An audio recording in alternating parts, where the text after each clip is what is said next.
Kate Mila Falcha, welcome to Irish Granny Tarot. It's time for our Saturday book. This is video number 1 of The Journey of Souls, Case Studies of Life Between Lives by Michael Newton, PhD. Now, we've done a couple of books about the process of dying, near-death experiences, out-of-body experiences, and I'm trying to present these kind of in a logical step. So this is what happens once you actually do die. This is the experience of other people. I'm assuming they came back to life, or how would we know? But let's just, it's been several months since I've read this book, so keep your fingers crossed I can read my handwriting. Page 1 always starts out, look, nice and neat, right? Let me show you by the time we get towards the end. It's a whole other story. Okay, let's get to work here. Journey of Souls, Case Studies of Life Between Lives. This was written in 1994, but nothing much has been studied since then, or not a lot has been studied since then, and death, it's ubiquitous and it's universal and it's historically a fact, so it really doesn't matter when people wrote the book. In the introduction, he says that the issue of death is the subject is full of fear. People need to repress the notion just to live. This specter, as he calls it, rises in our consciousness, our awareness as we age. And the biggest fear around death is when you die, do you lose your personhood? Do you lose yourself? And does death actually moot all our efforts on earth? So he's not asking this necessarily from a spiritual point of view. I mean, many people believe you go to heaven or hell. Many other people believe, you go, 77 virgins or something, I don't know. Many people believe that you enter some state of nirvana or perfection, or you join the Godhead, or you go back to source, or you learn and evolve spiritually and reincarnate to eliminate, balance your karma. Lots of different opinions. And then plenty of people believe that when you die, it's lights out. And that scares people. So the burning issue is, what happens after you die?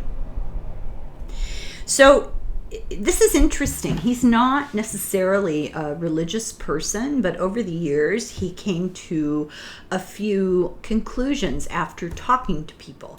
And he says that he thinks that we have a built-in amnesia about our soul identity.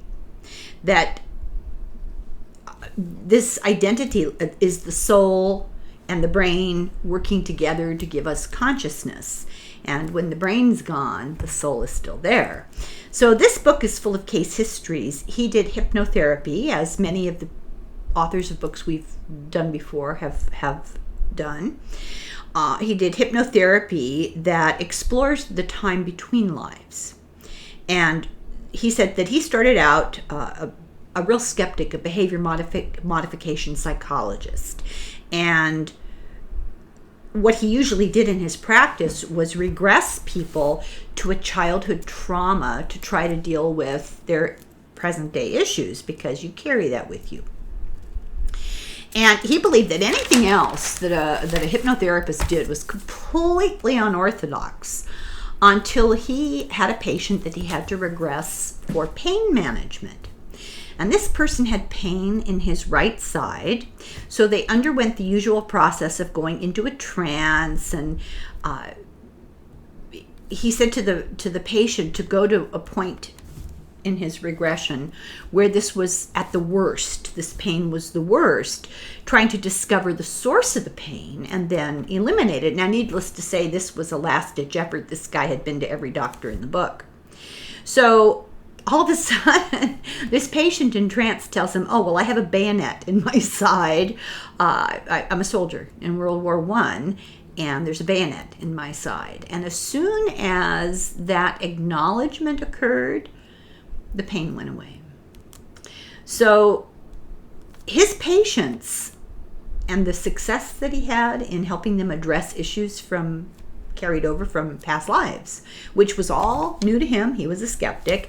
This encouraged him to continue this practice and to see more credence in it. He came to see how therapeutically important the link between lives is. And then he discovered that they could also explore the time between lives while they were dead and waiting to reincarnate. So then a woman expressed grief at separation from her group while she was in a trance. And when he dug a little deeper, he realized she meant her spirit group, the group of souls that she worked with between lives and lived lives with in various capacities. So he describes the mind like 3 concentric circles. The outside is your conscious mind. It's just, we're thinking about we're hot, right? The subconscious is what's going on from trauma and experience and all of the things that have happened to us in our life. But then there's the super consciousness, and he said this is the highest expression of self, and it's the highest power of yourself. The core superconscious, he says, is your real identity. That's really who you are.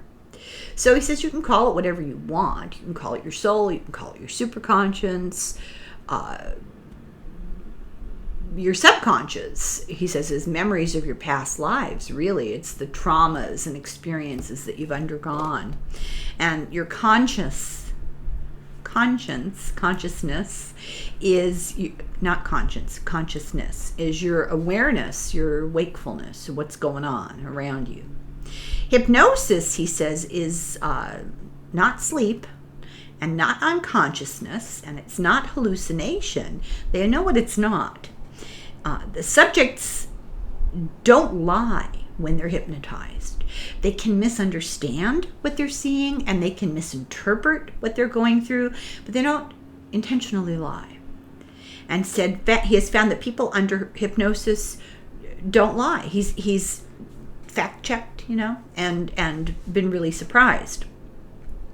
He says that these subjects that he hypnotized came from all levels of society, all classes, all degrees of education, etc., all brands of religiosity, but they all reported the same spirit world.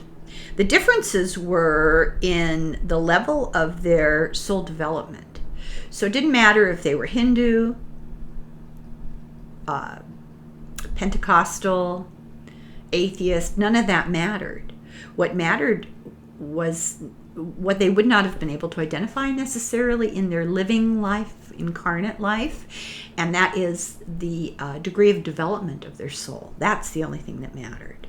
So this book is about a bunch of sessions of patients experiencing the spirit level, and it's organized to show the progression of a soul.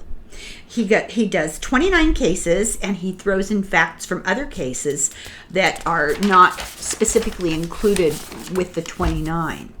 So chapter 1, Death and Departure. Case 1. Now these are the words of a man in hypnosis. And he says, oh my God, I'm not really dead, am I? I mean, my body's dead. I can see it below me, but I'm floating. I can look down and see my body lying flat on the hospital bed. Everyone around me thinks I'm dead, but I'm not. I want to shout, hey, I'm not really dead. This is so incredible. The nurses are pulling a sheet over my head. People I know are crying. I'm supposed to be dead, but I'm here. I'm still alive. It's strange because my body is absolutely dead while I'm moving around it from above. I'm alive. So this is obviously someone for whom this experience came as a shock. So he's in hypnosis and he's going through this. And he had been told by the doctor putting him under in trance to go to the death of a past life. And so this death he was experiencing, he died of the flu in 1918. So this man's soul is spiritually young, and he's not as familiar with anything about the afterlife as older souls would be. And like I said, he was sort of taken by surprise because, as we'll see later, many people who are more evolved souls, when they die, they know what's up. They go, oh, I remember this. But he was obviously really young in spiritual age. He describes rising and floating like in a movie. He sees his wife sobbing. He tries to communicate that he's okay, but she's too grief-stricken to even be able to relate. And he wants to tell her that he's fine and that he'll wait for her. He feels he's moving away into the spirit world, leaving these grieving people behind. So near-death experiences tell us that the soul hovers and travels and can move in and out for a time. Obviously, with near-death experiences, it comes back and stays, and in death, it takes off. If it returns to the body, the memories of the spirit world might fade away, and I'll recommend a lot of videos on YouTube of people describing their near-death experiences, and it's just fascinating. So these trance reports are just like what people in near-death experiences say to a point. So we've got the testimony of people who almost died, claim they died, had a near-death experience, close to death, and came back to report. Now we have these trance reports from people who have been under hypnosis and regressed to a past life and can describe what happens after they die before they reincarnate. They describe what happens if you don't return. A near-death experience, you return. So in both of them, there are common denominators. A feeling of floating, not being able to really touch physical objects, not being able to talk to the living, a pulling away sensation, no fear, a sense of relaxation and curiosity, a euphoric sense of freedom. And this is not for every single person every single time, and it's not all of them every single time, but it's most of them most of the time. They'll sense a brightness all around or in the center far away, and there's a dark space, so it gives you, dark space with a brightness at the end. It's like a tunnel effect. Case number 2 is a guy in his 60s who describes his death. He was a young woman named Sally who was killed in a wagon train attack in 1866. He sees that he's in the southern plains and that Sally, who he used to be, was hit in the neck by an arrow. The man who's in a trance sought help for lifelong throat discomfort. So, he describes pain and choking on blood and her husband holding Sally and sensing the spirit leaving the body before the actual death. And this is something pretty common. People will be in horrifying accidents or whatever, and you think, or like die in a fire, and you think, the pain, it would be just terrible. Actually, their spirit leaves the body when this trauma is occurring, and it can be instantaneous, and as a result, they don't experience the pain. On the outside, it looks like they do. They may be screaming, they may be acting like people in distress, but the spirit is watching it unfold. They hover close by. So he describes feeling pushed out of her body through the top of her head, and this is done by me, he says, an energy, a pinpoint of radiating light. He says, not his soul, but after leaving, the pinpoint expands to a wispy string. So what he might be saying basically is, it's not a near-death experience. This is the real thing. So it might be slightly different. He feels like she has been shedding skin or peeling a banana. That's what it feels like. It feels wonderful, free, and no pain. Weightless, floating, no sense of gravity, no sense of anything solid around him, being pulled to a bright light. Sally resists moving away from her body, and she's sad for her husband, but is drawn away by a magnetic force. She lingers, trying to console her husband, let him know they'll see each other again. She wants him to feel her love, wants to see her burial, see if she's appropriately honored. There are other spirits nearby waiting for her, and she's pulled towards them. They wait until she's ready, but she's kind of compelled. And she does see her burial. They wait. But he comments to keep in mind that time is not the same after you're not incarnate. So her waiting for her burial is like a second. It's no big deal. She says, these souls are coming for me now, and I'm moving to the light. There's this thing called hovering soul syndrome, which is more common in young people who die or people who are murdered or sudden accidents. They often want to hover and comfort their loved ones, and it's frustrating because they can't. So the author describes his mother's sudden death and her appearance as light to him and to his sister after the funeral. So, it's funny that now he remembers, now that he's hearing these other stories, he's like, oh, I was skeptical, but oh yeah, it happened in my family too. So we can feel comforting presence of lost loved ones who die if we are paying attention, if we relax and clear our minds. They can continue to help during difficult times. You just have to say their names. People never 100% are gone if they're remembered. That's kind of nice, yeah? So, collective memories are the atoms of pure energy for all souls. It's a big thought. I'm going to wrap our heads around that. This is true of disturbed souls too. So there are entities that will help disturbed souls and will help us. So it's not like you need, the exorcist. Yes. So we can prepare to join with our time. Wait a second. We can prepare to join. With higher consciousness. I told you I was going to have trouble reading my writing. With a higher consciousness, it's more of a challenge with sudden death because it's unexpected, but that's why you work on it while you're still okay. The dying are undergoing a metamorphosis of separation of the soul from an adopted body. I love that. I think that's so well put. Chapter 2, the gateway to the spirit world.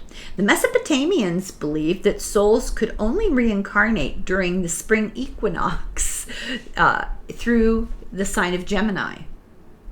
It's really interesting. The dead had to wait for Sagittarius and the autumnal equinox. His sessions report that it's a lot easier than that. The tunnel is like a portal to the spirit world. Some see it right next to them. Some say they had to move high above the earth to actually see it. Time lapse is irrelevant, negligible. Case 3 describes a bright light close to the earth, and then the person sees the tunnel. It's dark with a light at the far end, and this person felt pulled. He or she, because I didn't write it down, emerged into a cloudy brightness, kind of a lit up fog. It was very quiet. It was a place of spirits. The power of thought is all around me, this person said. Love, compassion, empathy, and anticipation. They're waiting for me. This person felt no fear, felt secure, felt nurturing and harmony. Still feels somewhat connected to the earth, but in a different space, a different way. So it's a process. Most experiencers feel that they've left an encumbrance of the earth body, which has died. And how they regard this, they're amazed or they're matter of fact. It kind of is determined by the maturity of the soul and their recent life experience. So, for example, if you are a very young mother and you've got an infant and you die, you're going to have a whole different feeling about that event. Even if you're an involved soul, you may recognize that, okay, this is the process, this is how it works, I signed up for this, it's going to be okay, and still be really sad. Some people, even when they're old, and they die, they feel an attachment. They're not expecting it. Anybody who's watching this is expecting it, so you're good. So the most common reaction is a relieved sigh and a sense of, oh, wonderful, I'm home. The advanced souls move swiftly to the spiritual destinations, and this is rare because most of us are not advanced souls. Sorry to admit it. But the average person takes a bit of time. Younger souls remain attached to the earth longer. Case 4, the person moved out of a tunnel. Then things felt like layers of light. Nothing was solid, very in a spirit form. There were variations of thickness and color that shifted back and forth, this hazy whiteness of varying degrees. And the person heard a sort of music, wind chimes, vibrating, relaxing, the music of the spheres, the heavenly choirs, whatever. Some senses remain. You know, for some people, they can still smell things, taste things, and hear sounds and see things. It just depends. I hope I can still smell coffee, fresh coffee, but you know, it's my little attachment to the earth. Some experience the music as humming at first, or a buzzing like phone wires, and this increases and it gets more musical outside the tunnel. And the question is, he asks, because you know, he's a scientist, psychologist, but still, it's soft science, but still, is this the energy of the universe? And the Vedas, the ancient Indian, from India, texts describe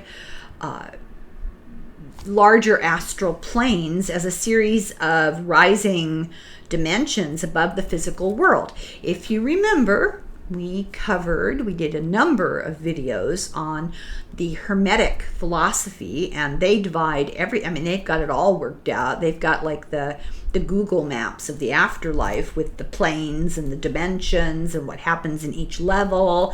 And it's ancient mystery school stuff, so I would tend to pay attention to it.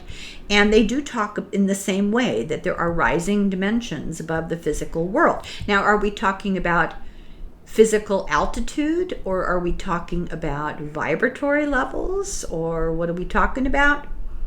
I don't know, but keep it in mind.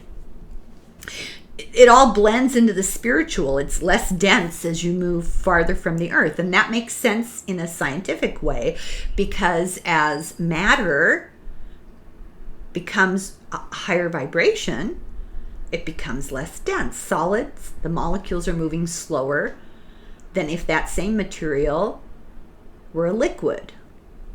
Perfect example, water. Ice, slow.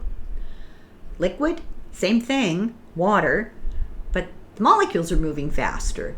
Put them on the stove and heat it up for spaghetti, and what do you get? Steam, gas, because the molecules are moving faster. They're moving faster because you've given them the energy of heat. And then the next level is plasma, which is 99.9% of the universe, and that's subatomic particles, and they're moving really fast, and there's relative speeds, and spiritual development has something to do with that vibratory movement. That's it. That's all I understand. So you blend into the spiritual, and it's less dense as you move farther from the earth. Is this physical or metaphoric? I don't know.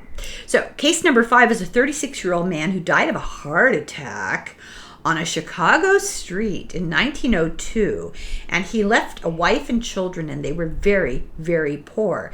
He describes himself going through a tunnel and then foamy clouds into a huge bright place that smelled good, like a beautiful ice palace, and like huge sparkling crystals of many colors in infinite space. But he was really reluctant to go forward or enjoy what he was experiencing, because it was enjoyable, because he was so worried about his wife and children.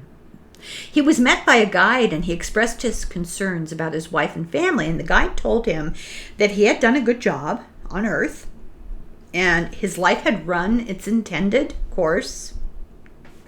End of debate.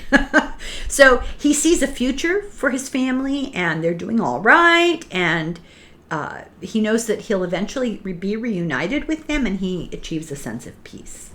The author speculates that people see physical structures in this non-material world to aid individual transitions. So somewhere else I read, and we'll be covering this fairly soon, that when you die, you see what you expect to see. So, if you're Christian, maybe you'll see Jesus, right? If you're a Buddhist, maybe you'll see Buddha. If you're Hindu, maybe you'll see, I don't know, not Vishnu. Vishnu is a creator, maybe, If you are an atheist, you won't experience, possibly, religious figures. In fact, it's unusual for people to experience any religious figures. What most people experience is family and friends who've died before, and other spirits that they don't immediately recognize, but finally do realize that they know each other from, before. Anyway, the physical stuff, like Dolores Cannon talks a lot about Grecian columns and temples and physical tapestries and libraries, and it's a beautiful and very helpful way to describe something that, in my opinion, this is only my opinion, you may choose to take her literally. I think it's metaphoric. I think it's described that way for us, to her, possibly from her. I don't know for sure. But it's described that way to help us relate, because we have little pea brains and we need help. So it helps an individual transition. You're going to see what you expect to see. It often relates to your life experiences, and it will have significance in the context of your life. Essentially, he calls it a mirage to comfort us.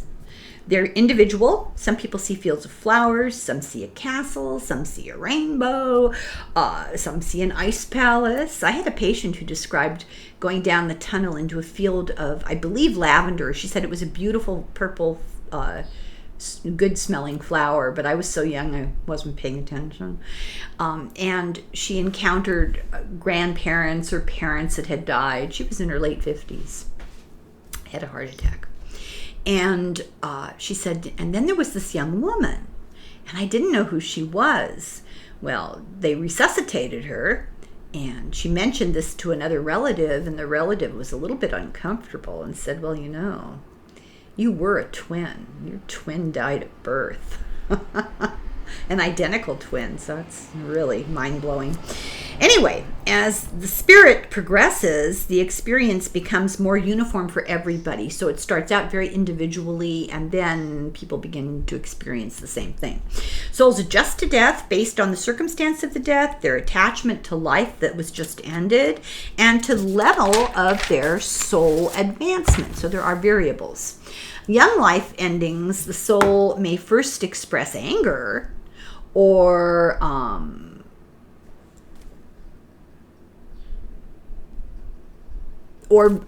be in grief about leaving loved ones without warning. That's a shock. They're unprepared for death. They're sad. They feel deprived of what could have been. And if the soul is traumatized by a feeling of unfinished business, it's usually met by a guide who is a highly developed spiritual teacher. They don't work on your karma. They just help you in your transition to the spirit world. Souls rediscover the spirit world because we've been there before, and there's a sense of euphoria. You're not alone. There's unseen, intelligent, energetic forces as guides for us, and they wait close by to give reassurance. Chapter 3, the homecoming. The guide souls may appear as a mass of energy, but they will still take on a former life physical appearance so that you can relate. They also have particular color auras, and you can be met by a personal guide, somebody you actually knew, or a soulmate, or guides that you don't necessarily immediately recognize. Like you might meet your dead mother, or your dead sibling, or your dead friend, or an old dead boyfriend. But eventually there are other guides. Once they've calmed you down, there are other guides who get down to business, and you do eventually realize that you knew them anyway. Case number 6, a woman found herself on a pure white sand with brightly colored beach umbrella above her. And she noticed the light was rapidly approaching her, and it morphed into Uncle Charlie. And she said, of all my relatives, I loved him the most. He died when I was a child, and I never got over it. So she saw Uncle Charlie smile and reach out a hand, and he does and does not have a body. They're floating around each other, both of them. So she goes with him to the light. We think about good times together on our farm, so I won't be afraid. She had died suddenly in a car crash.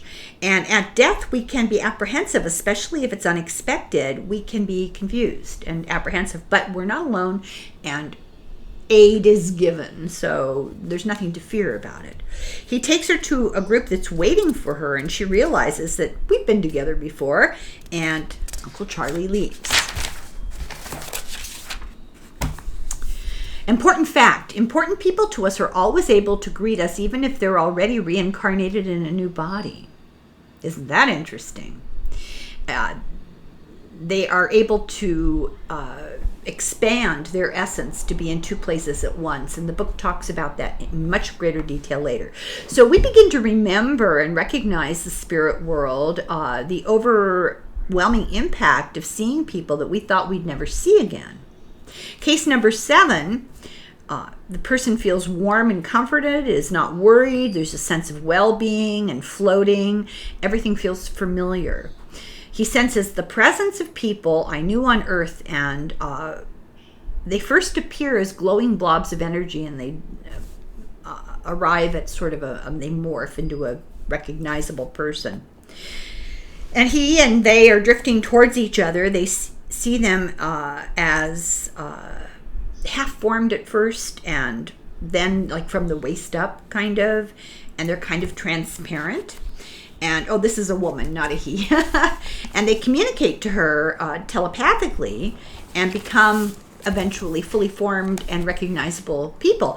She sees the first person to greet her was her soulmate in several lives, and remembers the difference different men that he was. And she says, we are two masses of bright light whirling around each other. She sees her mother. It's very emotional. It's like being in a bright blanket of love.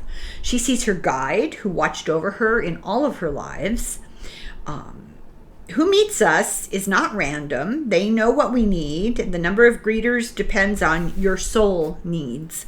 And more advanced souls have fewer greeters, because as soon as they're dead, they know where they are. They don't need comforting. They're happy to be back.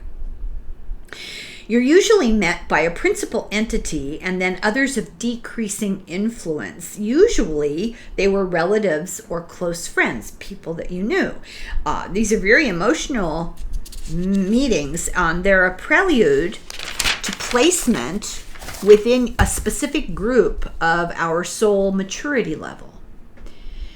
These greeters may not be part of our developmental group, because not everyone in your life is at the same growth level. So you'll first meet people with whom you're familiar as a comfort. They may be far more advanced, maybe less advanced than you. So they don't stick around forever. They get you acclimatized. And then you move to a group of souls that is at your level. And you know them because you've already interacted before. But you know them from the spirit world. You don't necessarily know them from your incarnation, your most recent incarnation. These souls just choose to meet and help us at the time of our death, and often the guide will hover in the background and let familiar souls handle the greeting. And then we meet our guide, and all of this depends on factors like the spiritual style of our guide, or our individual character and the events of our past life, how we died. All of it all factors in. And we can have a very close relationship with our spirit guide or not. It depends on how evolved you are. The doctor, says this is an empathetic spirit, the guide is, who could be called like a guardian angel. And it's androgynous, but we do seem to assign identity preferences to other entities. Case number 8. Persons who just died feels peace and silence. This person sees a friend, Rachel, and realizes that Rachel is her guardian. she's a she because I will recognize her, but she might also be a she because it's a mental thing for her. So how a spirit identifies gender is entirely fluid. It's unimportant in the larger scope of things. It only has to do with the spiritual development, characteristics of the person, and how they like to identify. Souls can be more inclined to a gender at various times. It all eventually evens out. The woman says that when I look at her, I feel tranquility and love. We communicate with our minds through our eyes. We do this on earth too. The light in a person's eyes tells you something about them as a human, and you don't know why, but your soul will remember. In life, it can be an instant recognition. Case in point. Look at a picture of Stephen Miller. Tell me what you see in his eyes. So, two people on Earth can have instant recognition when they meet, and it's a deja vu, really. And if you've ever had that, it's remarkable.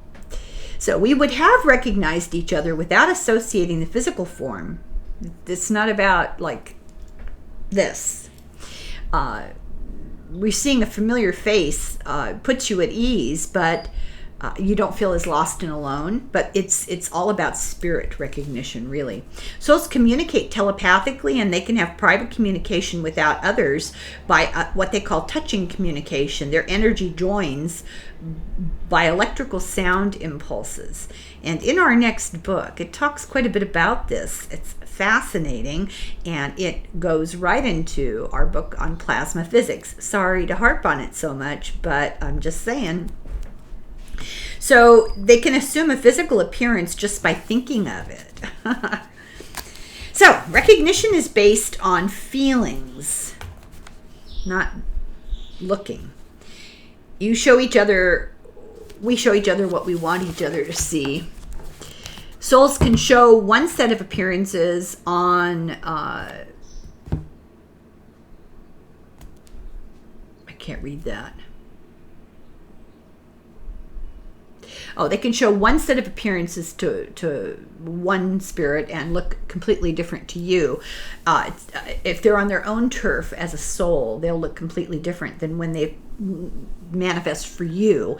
And it's called spiritual territory, and we'll talk about that later too. It depends on how we're feeling at the moment, and places, mood, and psychological state also factor in. It depends on both souls. So, in essence, to summarize, who you see, what they look like, depends on the conditions of your death, your preparation, how prepared you are for something like this, your ability to remember because you're a more evolved soul, the meaningfulness of the relationship that you had with these spirits in your life, their role in your spirit life, which is larger than just one incarnation. So this image that you present never hides who you really are. You're just, it's a protection. It's a part of our physical lives left over. We use a physical appearance of who the just dead soul will recognize easiest. So they don't appear to you as their spirit form because you probably wouldn't recognize them right away. They appear to you as the person you would remember them. But no matter what past life appearance a soul may assume, other souls will recognize the true soul energy. So they assuage your fears or your uncertainty at the beginning, but it doesn't take very long to realize you're really relating to the energy.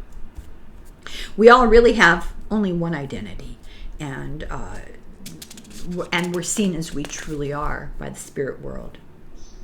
More immature souls may try to take on the appearance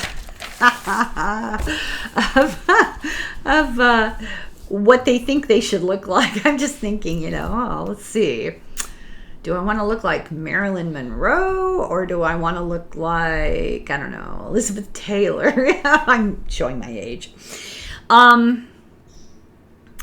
It's it amuses other souls that new souls do this, because they're striving for what's important, not how you appear. You should be worried about the quality of your energy, not your appearance. The spirit world includes people, and people are people, and it doesn't matter how they looked in life, because their spirits are at all different levels of growth. And therefore, just because you're dead in your spirit doesn't make you perfect. You are at different levels of maturity, and you're not perfect, or you wouldn't have been a person. And we're not all knowing, and we're all developing, and it's okay, because eventually everybody will be fine and evolved. And so if the souls that are a little more evolved kind of chuckle, at this sort of immaturity, but they don't judge. They're just like, oh yeah, been there, done that. So we're all still far from perfect beings, and the purpose of reincarnation is self-improvement. So you don't improve, you don't gild the lily. If you're already perfect, you don't need to reincarnate. So if you're reincarnating, if you're, coming from a human life, you're obviously not perfect. So you can be met by guides and or loved ones, and it's uncommon, but you can be met by nobody. People who are really advanced, usually older, mature souls. They don't need a lot of support. They know where they are. They know what's up. So they realize right away at death what's up and go more rapidly to where they belong. They just know.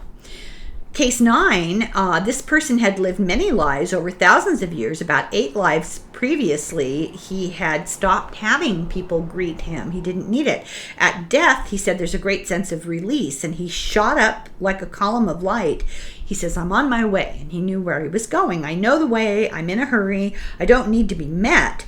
So this was a mutual decision, and I didn't need my hand held anymore, because he knew what his next step was. I'm being pulled like a magnet. I know where I'm going. I'm anxious to get there. It's like riding on a beam of light. It's similar to radio waves. I'm flowing with it, with the resonance. I don't have control over it. He says the wave vibrates and I'm locked into it. Spiritual travel is all about vibing. It's about vibrational frequency.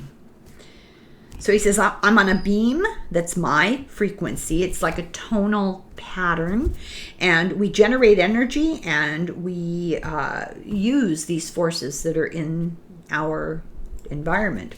When I get where I'm going, my maturity level gave me control over the rate and direction of the travel, and for now I'm being pulled, and I'm supposed to go with it, and I'm going where I belong, not resisting, because he knows. Chapter 4, the displaced soul. Some souls are so damaged that they're detached from the mainstream of souls in their spiritual home, because they have serious negative effects on other souls. So two types of soul choices. The first is the kind that don't accept that they're dead, and because of the personal anguish, they fight returning to the spirit world. The others are souls that are subverted by or in complicity with criminals.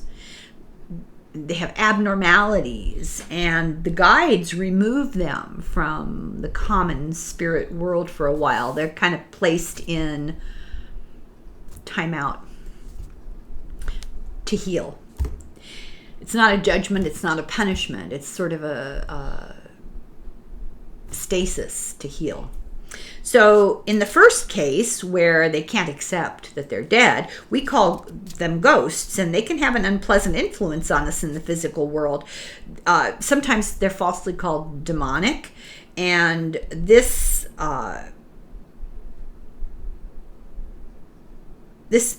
attracts live and unscrupulous predators who prey on vulnerable people. This type. See here if I'm reading this right. They're a troubled spirit or an immature one with unfinished business on earth, and they can bother us, but real spirit guides are never malicious. And you don't have to be tortured by capricious, difficult spirits. It's about putting protection around yourself. That's why you're supposed to meditate and pray or whatever, Often ghosts are tied to a location. Locations have energy, and they're caught between planes because of discontent, and buildings and battlefields, for example, or scenes of trauma can be haunted by ghosts. And remember, time has no meaning. So for 300 years, the ghosts have walked the halls. Well, it's been a split second in spirit time. Time is irrelevant. But they're tied to the location because they're in denial that they need to move on, they're rejecting it, or they're confused, or they're in despair, or they have unaddressed hostility, but they can be persuaded to move on. We still have free will even when we're dead. Ghosts are only a part of a soul. The rest has moved on. So I think that's very interesting.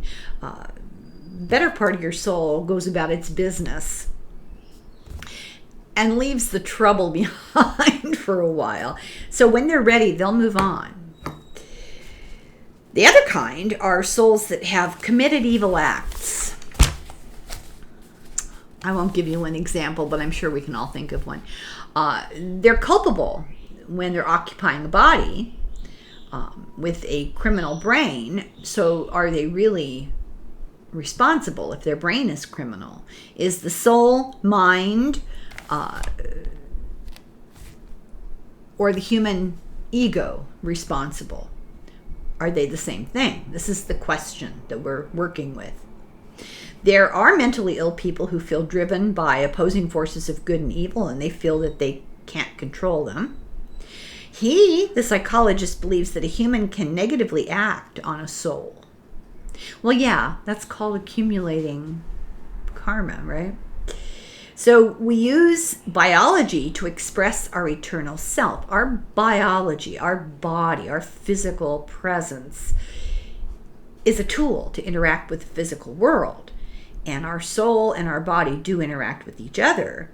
And our biology and our environment are temporary, but our souls are eternal. And some souls are just not in harmony with their body. They feel detached, or they feel detached from other people or whatever. They are not excused. They must resist evil. Everybody has a conscience. And even, there are lots and lots and lots of psychopaths who don't themselves necessarily feel that empathy or that emotion or that sense of right and wrong. But they recognize that that is a trope in society, and they can choose to abide by it or not. Negative forces emanate from within ourselves for whatever reason. It can be an emotional disorder. It can be unresolved trauma. It can lead to addictive behavior, like from emotional pain or physical pain. And this inhibits soul expression. There are always some souls who are genetically unable to overcome an abnormal brain chemistry. They don't do well in toxic or violent environments, like childhood trauma. Children raised in abuse or trauma who as adults do terrible things and are without remorse, we say that it's evil. It's kind of the thing that Denise and I look at in our podcast, public service announcement, our podcast, Psychics and Psychos, metaphysical analysis of criminals, because it's not all about psychology. It's not all about childhood abuse or environment. There's more at play. And this is kind of what he's saying. But no soul is inherently evil, just carrying around a load of karma. But human life may cause it to act evil. And it can be an immature soul that can't resist the impulse to be bad, or it can have been damaged on a soul level previously. This is negative karma by poor life choices. And after death and before reincarnation, souls do a past life review with their guides. And is a soul held accountable for causing suffering? The Egyptians believed you were judged by the god Anubis, and your soul was weighed on a scale, and on the other end of the scale was an ostrich feather, the ostrich feather of truth. And if your soul was heavier than the feather, you were doomed. The soul was in the heart and not the head. And if you fail, if you're weighed, and you fail, then your heart, your soul is eaten, and that's the end of it. But many believe that all souls are allowed into the spirit world, no matter what their life was like, and that they are given the opportunity to make amends, learn, heal, whatever, and then reincarnate to try to do it again. Most religions believe in an award punishment sort of situation, heaven or hell.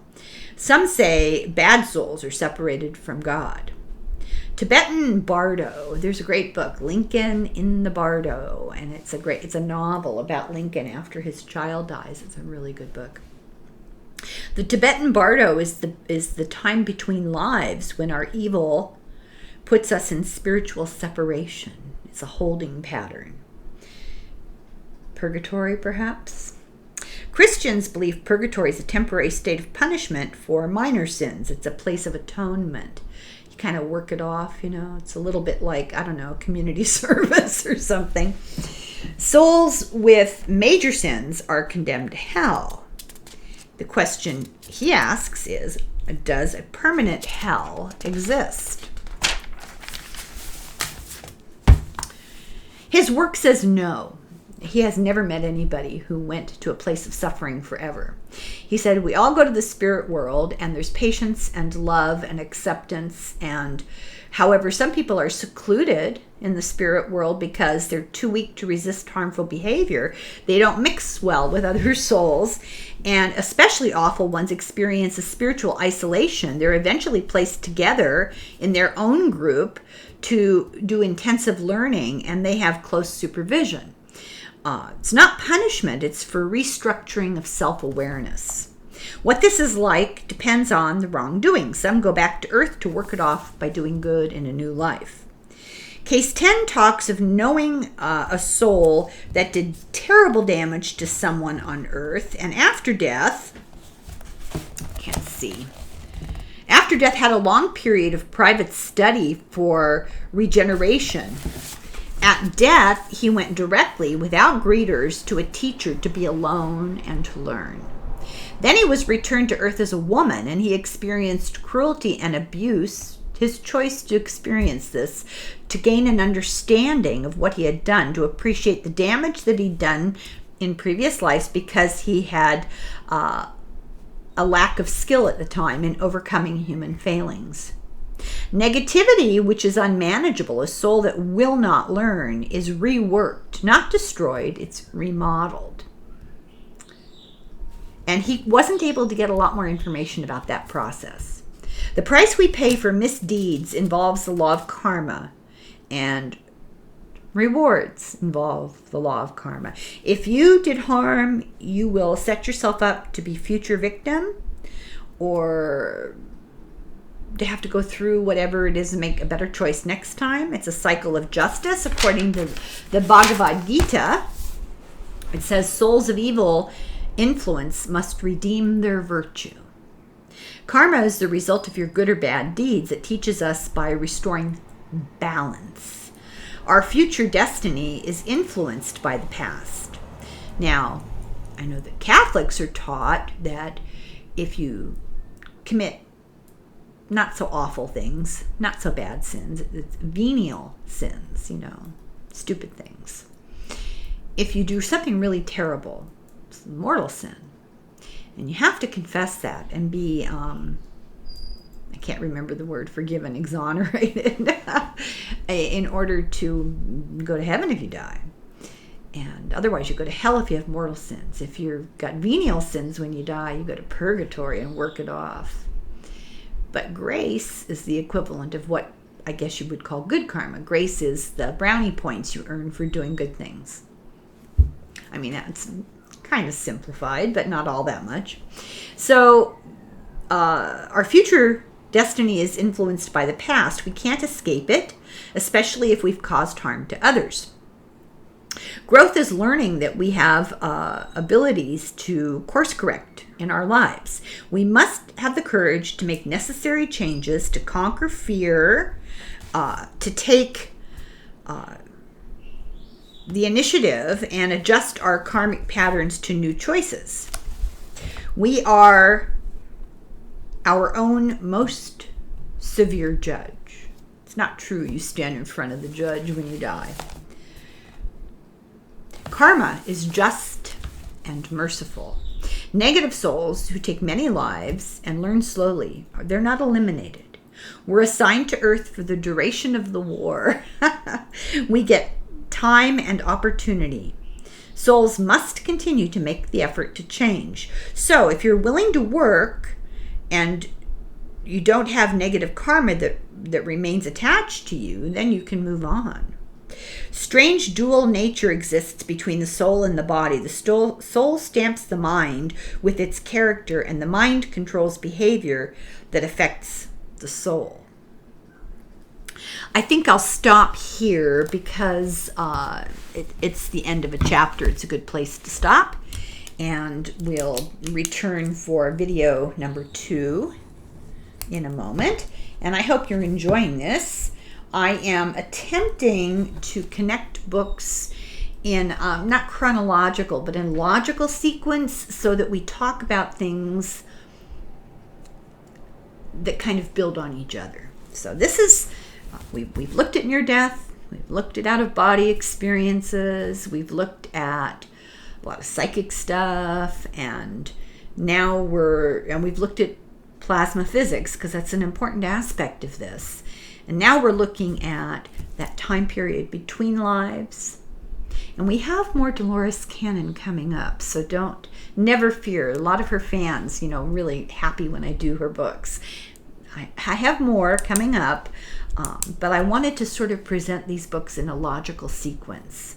And her books kind of cover everything. So that's the end of video 1. Slung the foil.